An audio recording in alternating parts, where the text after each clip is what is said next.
अगर आप एक एंटरप्रेन्योर हो या बनने की सोच रहे हो तो ये वीडियो आपके लिए देखना बहुत जरूरी है, क्योंकि इस वीडियो में हम आपको वो कुछ एडवाइस और रूल्स बताने वाले हैं जो स्टीव जॉब्स, बिल गेट्स और जेफ बेजोस जैसे जीनियसेस यंग एंटरप्रेन्योर्स को सिखाने और समझाने की कोशिश करते रहे हैं, ताकि स्मॉल बिजनेस सक्सेसफुल हो बजाय जल्दी फेल होने के। और हमने रिसर्च करके कुछ एडवाइस ढूंढी है, ताकि अगर आप भी अनजाने में अभी ये बताई जाने वाली गलतियां कर रहे हो या करने की सोच रहे हो तो इस वीडियो को एंड तक देख के सीखो कि आपके लिए क्या सही है और क्या नहीं। तो number 1, follow the 2 pizzas rule. ज्यादातर यंग एंड न्यू एंटरप्रेन्योर्स का एक विजन जरूर होता है कि जल्द से जल्द उनका स्मॉल बिजनेस कामयाब होके एक कंपनी में बदल जाए और फिर उनकी काफी बड़ी टीम हो, ज्यादा एम्प्लॉयज हो ऑफिस मीटिंग्स में। और इसी सोच के साथ तो अपने स्टार्टअप के थोड़ा सा सक्सेसफुल होते ही जल्दी नए एम्प्लॉयज को हायर करना शुरू कर देते हैं और साथ ही नए ऑफिस में भी शिफ्ट हो जाते हैं। लेकिन असल में जेफ बेजोस कहते हैं कि न्यू स्टार्टअप्स को अपनी टीम का साइज हमेशा इतना कम रखना चाहिए कि सभी टीम मेंबर्स का पेट मीटिंग के बाद सिर्फ 2 पिज़्ज़ाज खा के भर जाए, उससे ज्यादा नहीं। और खुद जेफ यही 2 पिज़्ज़ाज रूल को अपनी टीम मीटिंग्स में फॉलो करते हैं और उनका मानना है कि यही रूल यंग एंटरप्रेन्योर्स को भी फॉलो करना चाहिए, क्योंकि जब स्मॉल बिजनेसेस में जरूरत से ज्यादा बड़ी टीम बढ़ती जाती है तो साथ ही वर्क प्लेस में वर्क एफिशिएंसी और प्रोडक्टिविटी भी कम होती जाती है। और यही जरूरत से ज्यादा बड़ी टीम और ऑफिस कई बार स्मॉल बिजनेसेस के फाइनेंशियल नुकसान का भी कारण बन जाती हैं। Number 2, learn from your unhappy customers. अपने अनहैप्पी कस्टमर्स से सीखो।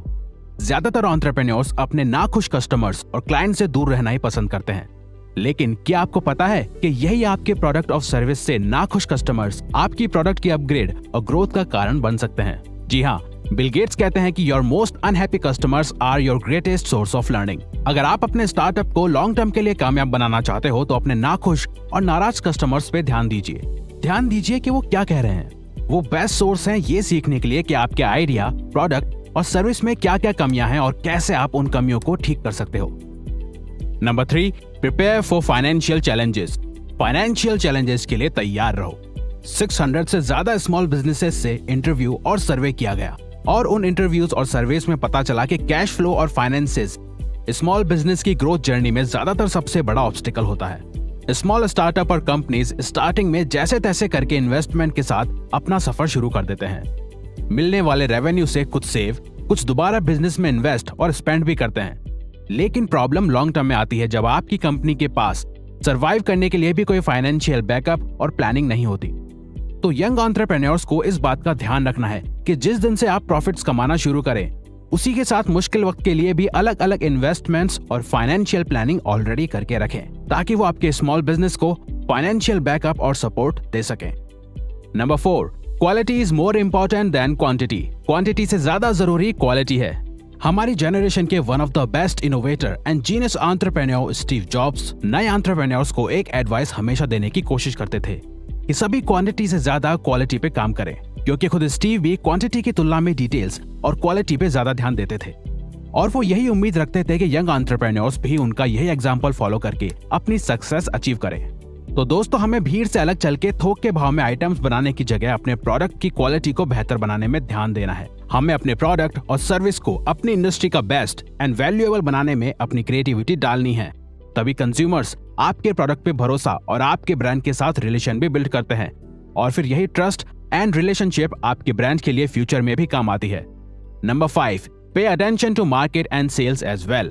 एक स्मॉल बिजनेस चलाना टफ होता है, लेकिन अगर आप ये नहीं जानते उसे कैसे मार्केट करना है या अपने प्रोडक्ट को कैसे बेचना है तो आपके सक्सेस के चांसेस काफी कम हो जाते हैं। आप सिर्फ फेसबुक और ट्विटर में एड्स चला के ये एक्सपेक्ट नहीं कर सकते कि इतना काफी है और ये मेरे ब्रांड को लोगों के बीच पॉपुलर बना सकता है।